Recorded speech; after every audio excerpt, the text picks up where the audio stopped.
So I'm still doing that. I've been a machinist for just over 43 years now. And I still, every day, love to, enjoy getting up and going to do my job. Okay, the talk I'm going to do today is on how I built my pin tumbler push key collection. Now, I don't know. Is that too much static out there? That's better. Okay.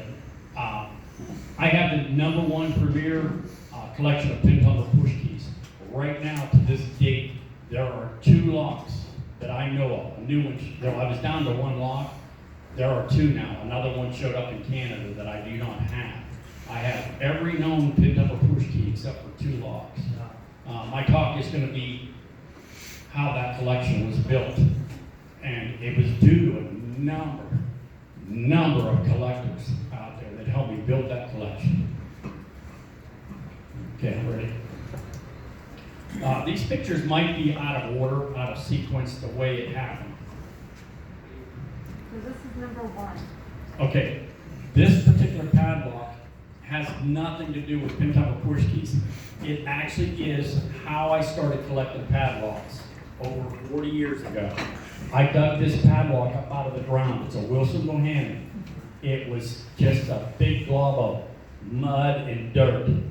The key to the picture, I made the key. There should be another picture with #1 on the back. All my locks are numbered in my collection. That number exceeds over 7,000. Wow.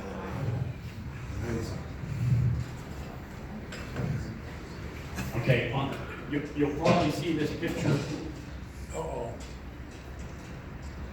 You'll probably see another picture later with a #1 sticker on the back. That's the #1 lock in my collection, all the way through to 7,000 plus. We cut out again for some reason. Okay, this Are is the J&SH company. I tried to get the picture of the people that helped me build this collection. That came out of one of Bill McGee's many auctions he had years ago. Sorry. Oh, it's hooked. Okay, Bill McGee, I've got 2 killer catalogs from his auctions. This is one of them. What's that one about? That's just a J&S hardware company. I think there's 4 different J&SH padlocks that I've acquired, but this is a pin tumbler push key. This thing's not working again. It's quit working again, Jeff. That's all right, I'll try and talk Put the loud. mic down and talk loud. Okay, this is the Russell hardware company pin tumbler push key. And that's Bob Heilman. That was the only pin tumbler push key he had that I did not have at the time.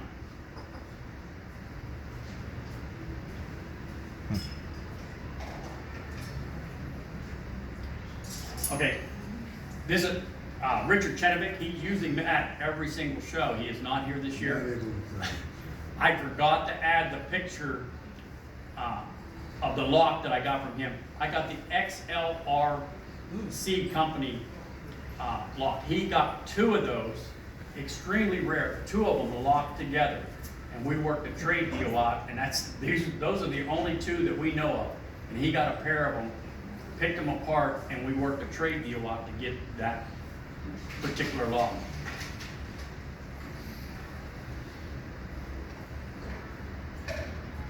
Okay, I don't know if this is John Hardy. He has passed away. A collector came into this show, the Indy Padlock Show, with a whole collection of pin tumbler push key locks. John Hardy bought the whole collection. He knew I was really interested in those.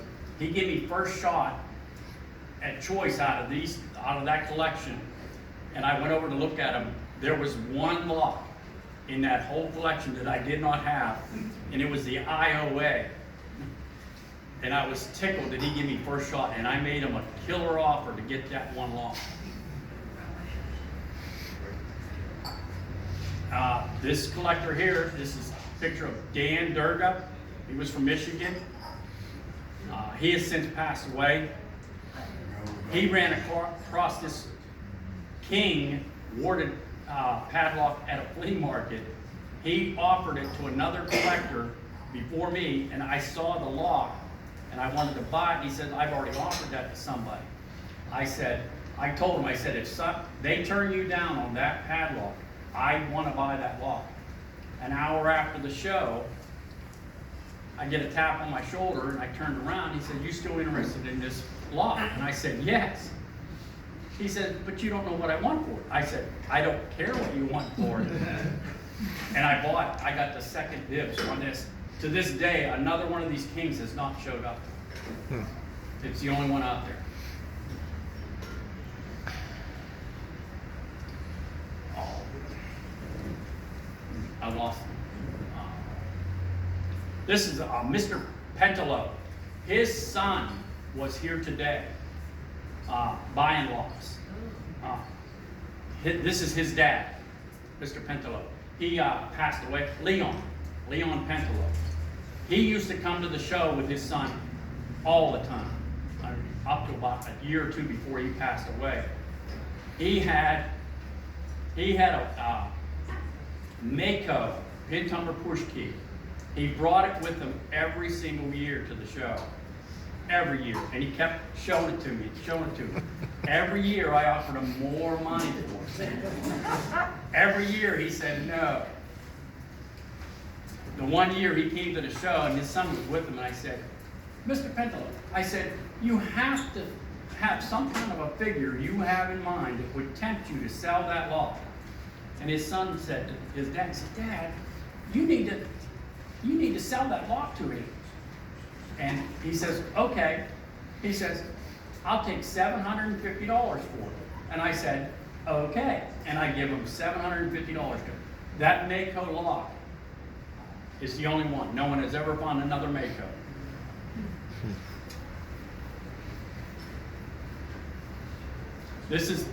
They just sold one of these at the Schofield, the last Schofield auction before this show. They sold, it was the second one that's ever been found. John Collisberry, that's in the picture, found this lock on eBay, and I called him. I said, John, I wanted to bid on that NAR. That's one I don't have. He says, oh, okay, go ahead and bid on it. But I said, John, I know you already put a high bid on it. I don't want to outbid your number. If you don't get outbid, you're going to win the lock. I said, can I just buy the lock from you once you win it? Because he can't retract his bid. He says, sure, I'll just sell it to you once he gets it. He won the lock for $67. Wow. The lock that just sold in Schofield's auction went for a little over $1,200. No. When I got this lock had been pried completely, twisted. The shackle was completely twisted with a pry bar. They sheared every pin in it. It looks perfect now because I found a brand spanking new, made in Canada, just a Yale pin tumbler push key. I swapped all the parts out in that lock and put them in this one. That's why it looks like it's brand new. It is a brand new lock now.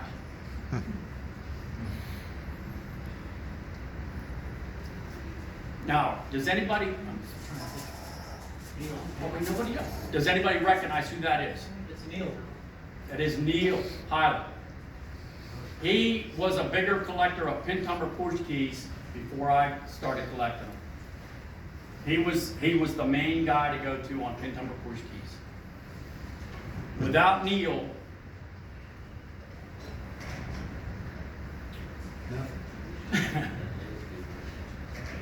I wouldn't have half of what I have. I got 17 locks out of his collection. He gave me first shot at him. And that Nash Hardware, I paid him $1,000 for. Wow. Huh. Yeah, there's no other Nash Hardwares out there. None. Huh. A lot of people got upset that he gave me first dibs on his collection. And that Croning is also out of his collection. That's the only one known of the Cronings too.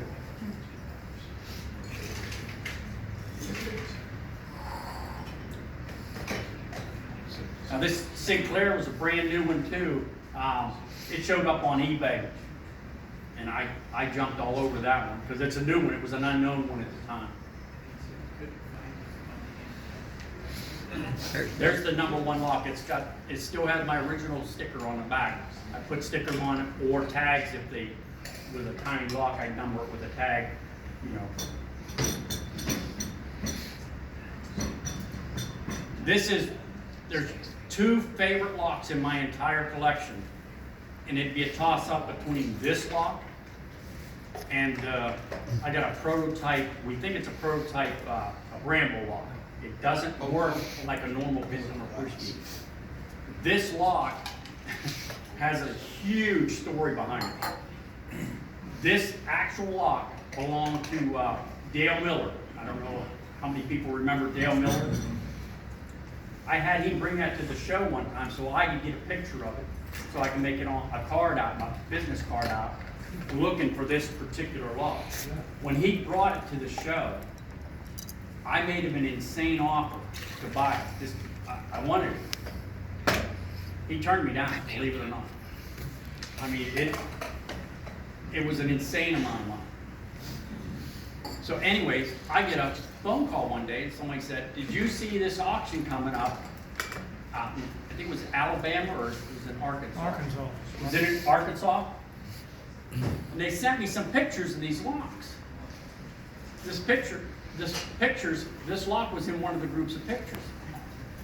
I looked at my time, I looked it up on a map, I had no way, it was impossible to get to the show to bid on this lock.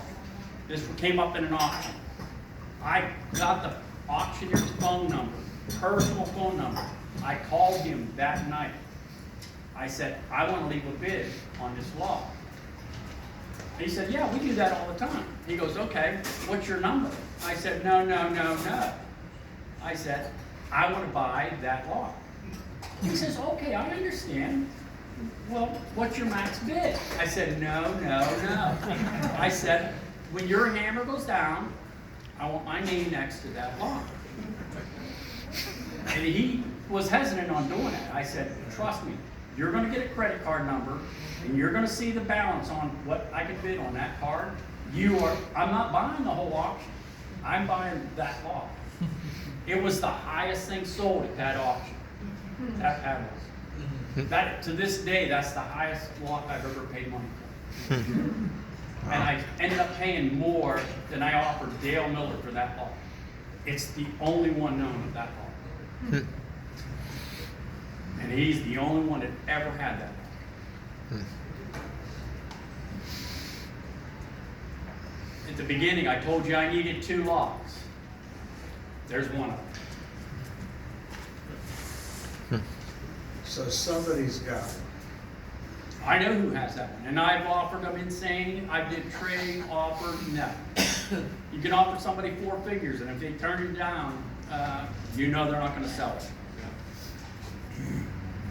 Okay, this lock here, it leads me over to the Brambles later. But that #1 lock, that's where it started, piece of property, my in-laws, we had to tear a shed down, is where it came from. This gentleman here, Mr. Herbert Swager, is my great uncle. Found out years later, after he passed away, he patented a lock. And I dug that #1 lock up off of his property. Huh. Uh-oh. Lost it. These locks, are Your they, battery died. these locks, are they sand castings? I'm not sure how they did this. Here we go. We're back. We're back. Ah, And we're back. Sorry.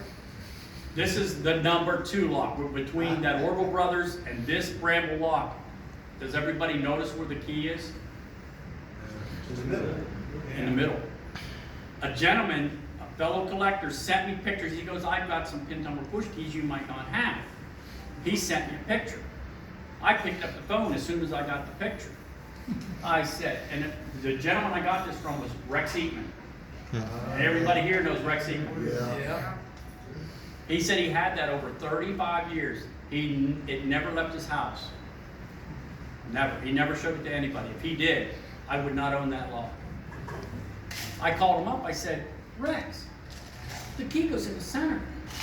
I said, if that's the case, that means the whole center of the lock has to come up and pivot sideways.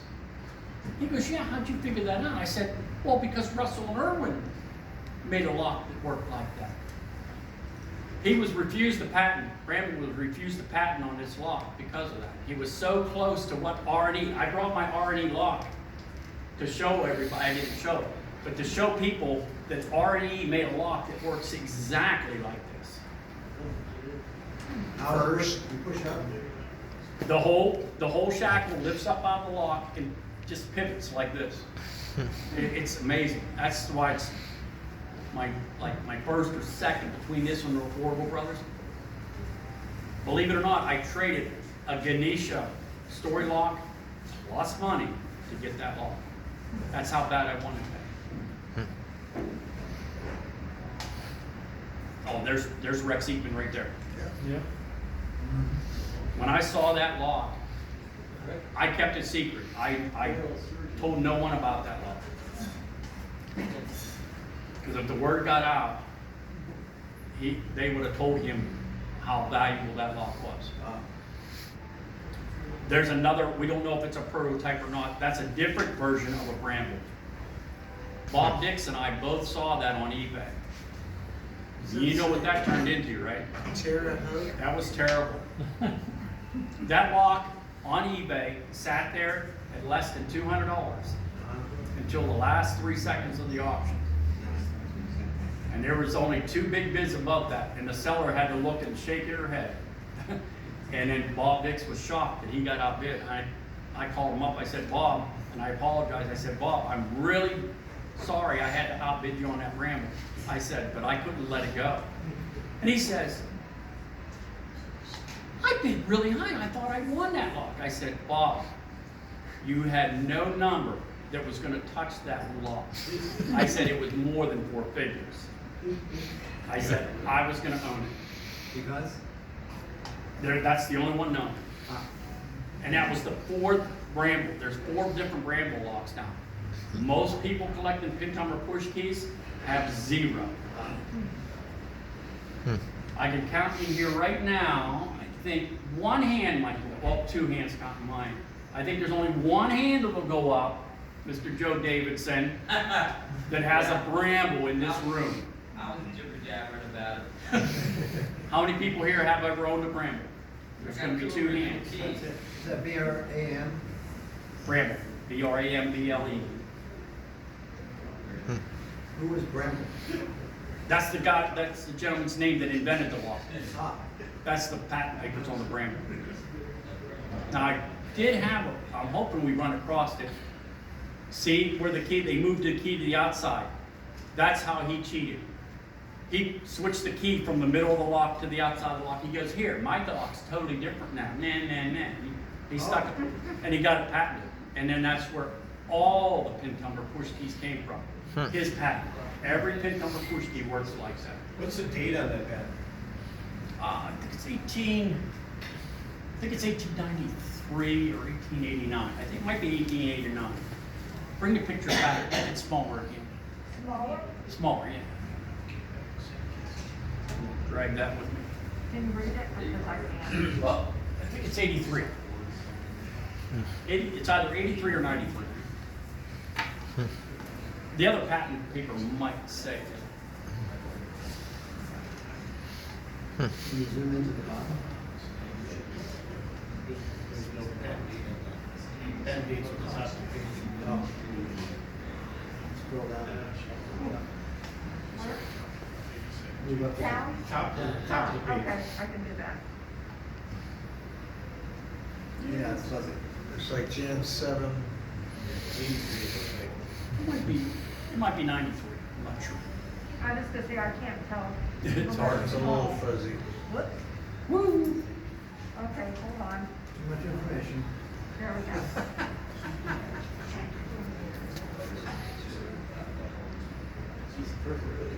Oh, I was gonna say, we need to base to go with that one.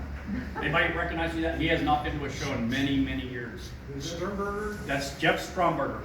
I I had to pull teeth, I had to talk him out of his pin tumbler one. He hated to part with it, but he knew I was working on the set. Since then, a lot of the pin tumblers, he's actually gotten one back. He bought another one. But a lot of those turned up, so it's not really that rare.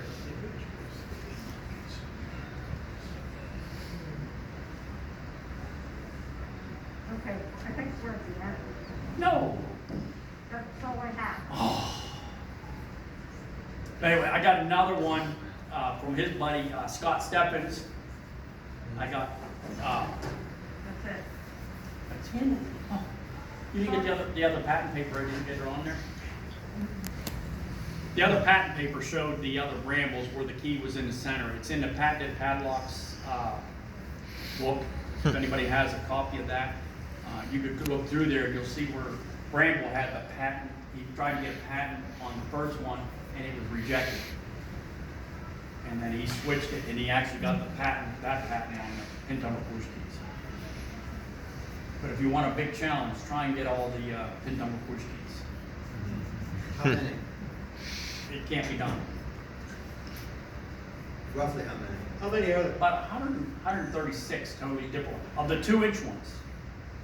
Now the 3/4 inch size, I have all of them but one. There's one, it's a Yale one. It's a power company. It starts with the letter M.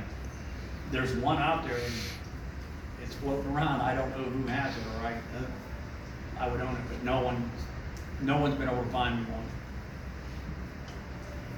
And I have, of the medium-sized ones, I have 2 that are one of a kind. No one else has. I have a Canadian Gas Company one, and How would a company back then go about getting a lock made with their name on it?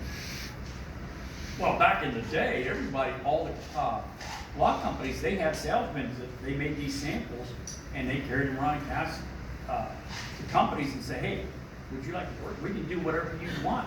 We could cast your name in it and your company logo or whatever you want. Yeah, that's how they used to door-to-door, business to business selling. They'd make, just travel around and just sell them verbally. They didn't have the internet back then. Is there any records they kept of what they made? No, I wish they did. I wish, like some of the logos on some of the locks, it just have letters. What do the letters stand for? Yeah. I don't, who has that information? When did they stop making them? The pin tumblers, I think it was in the 1930s or 1940s. The regular pin tumbler brass locks took over. Yale became one of the big sellers of those, the regular pin tumblers. A lot of the companies made them, Sargent, Orby, Eagle. They all made the pin tumbler locks, but they just became, and there's not very many of the brass ones, so these weren't meant for outdoor use.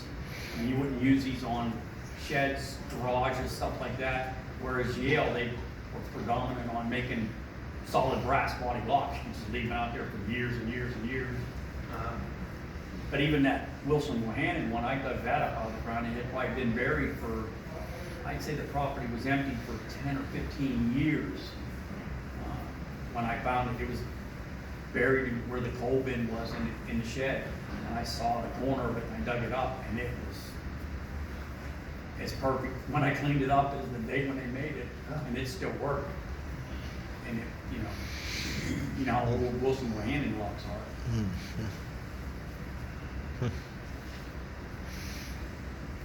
But I just really enjoy the thrill of the hunt, finding stuff, working trade deals out with people. A lot of those, deals, I had to work out with people, with Rex Eatman. He didn't want to part with that lock. But when I mentioned that I had a Ganesha, we were talking real close. And I hated to give that lock up, but I knew if I passed on that bramble, it was never coming around again. Did you ever find another Ganesha? I have actually, and I've sold that one also. I've actually had 2 Ganeshas, a large one and a regular size one. Of your collection, what percentage of it is pin tumbler push keys? Half, quarter? Oh, no. No, it's basically a drop in the bucket.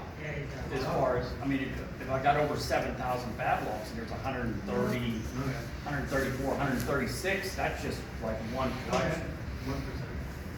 But as far as, I like that portion of my collection, I would probably sell my entire, somebody come up and say, I'll buy your whole collection. I say, okay, everything but the pin tumblers, miniatures, combos, cutaways, pancakes, you can take it all except for that.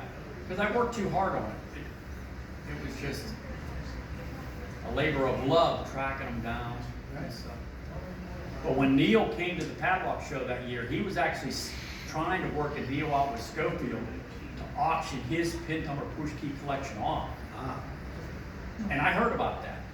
And I caught him in the hallway, like right down the hallway by that door. yeah. And he was coming, and I caught him, and I said, Neil, can I talk to you a second? He stepped aside. I said, Neil, I said, you know, I'm right behind you in the pin tumbler push keys. You're getting out of it. I said, you know, I hate to bid against all these collectors for what you're going to be putting up at an auction. I said, I'd like to have first shot at making you offers on your locks. And I said, I'll make you premium offers if I can have first dib on every lock. He says, okay, let's go make a list and you write the figures down. We'll talk. So I did. He didn't sell any locks.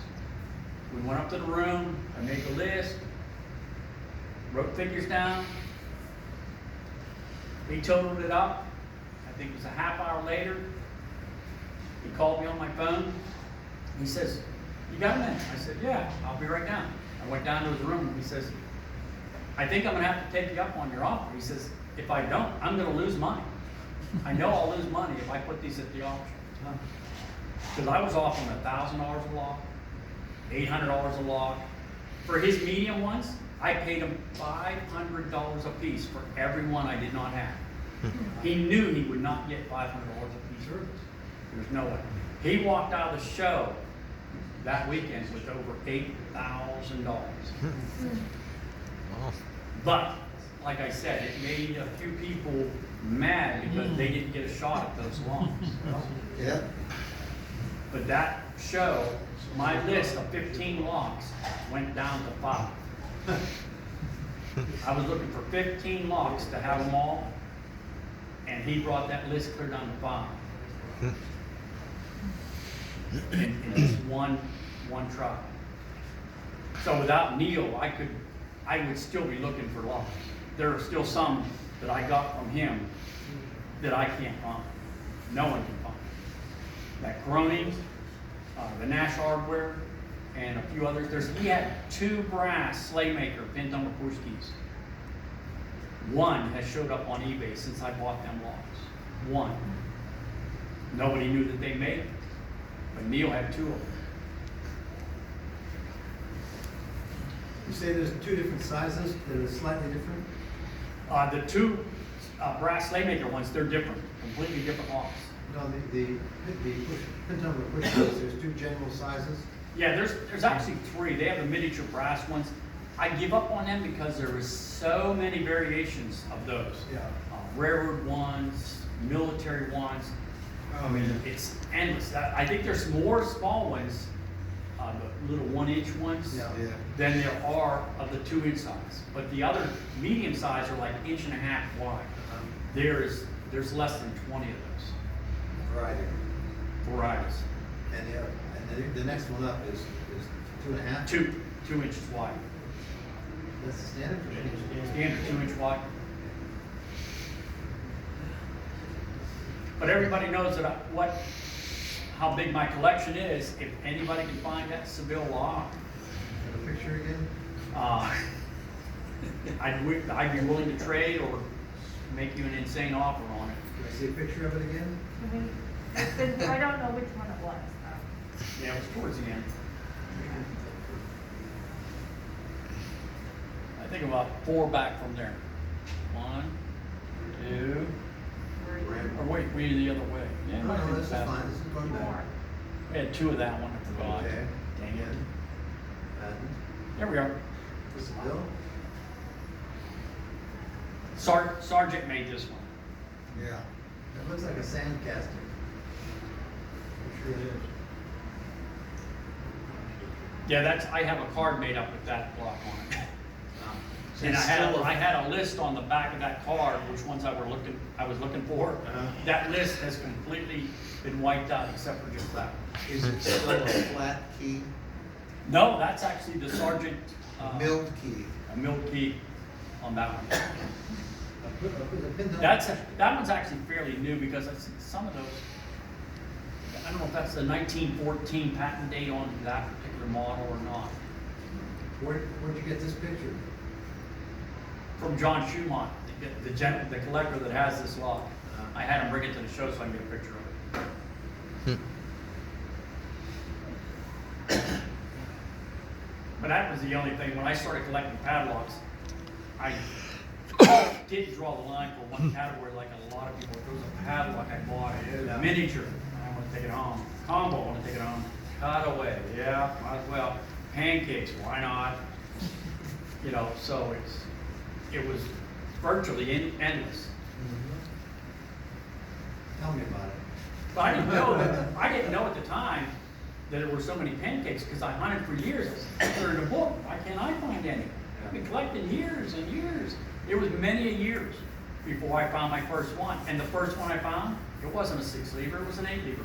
Slaymaker Berry 8-lever. Wow. And the guy I got her off at the flea market actually had 2 blank keys to go with it. I got keys for it, but they're not cut yet. Yeah. Okay. But they were very tough back in the day to find pancake locks. Oh, Now it seems like they show up every day. well, they're all champions. Champion. Yeah. But everybody says, you know, don't make a mistake like I almost did. When you see a pancake lock, it's a champion. Yeah. Don't assume that. Because a few years back in New York, a guy had a lock on a big key ring about that big with one lock on it. It was upside down, blank on the back. I said, hey, can I see your lock? He picks it up, the ring up, and he goes, oh, it's a champion. I'm thinking, yeah, go figure. So I said, can I see the ring of keys? He hands me the ring of keys. The lock spins around. You're right, it was a champion. It was the champion with the railroad tracks on. Don't make a mistake. Look at the locks. Yeah. And he sold me that lock because it was common, champion one, for Yeah. $25. And they list for, If he wouldn't have handed me that ring of keys, I would have assumed that it was a regular champion. And I was shocked when I saw the lock when it spun around. I'm like, oh, that one. That's the one I have in my collection to this day. It's so rare. But you gotta look at every lock when you're going around. I was going through a flea market one time,